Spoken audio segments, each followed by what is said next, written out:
Assalomu alaykum hammaga. Sirdaryodan akalarimiz kelgan ekan. Tablosiga temperatura chiqarib berdik Cobalt'da. Yana bir yangilikni aytib o'taman hozir. Biz Surxondaryoga yana borib kelmoqchimiz. Bir ikkita ishlarimiz bor, shu uchun 2013-yildan to 2025-yilgacha bor. 2018 ning tepasiga bor edi, endi 2013-yildan to 2025-yilgacha suvda chiqib bersak bo'ladi. Mexanika, avtomat farqi yo'q. O'tgan safar yo'q edi, shu uchun obunachilarni jo'natib qo'yinglar. Yaqin kunlarda borishni niyat qilib turibmiz. 95 gradus, mana kompyuterimiz ham 95, birga bir ishlayapti, hech qanaqa muammo qilmasdan.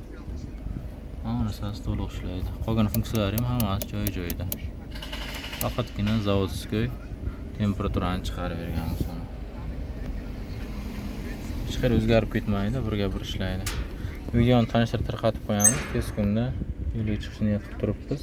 Sanasini aytib o'tamiz batafsil. Yo'lga chiqib tursalar, siqib berib o'tib ketamiz. E'tibor uchun hammaga rahmat. Kanalimizga obuna bo'lib qo'yinglar. Yangiliklar hali oldinda.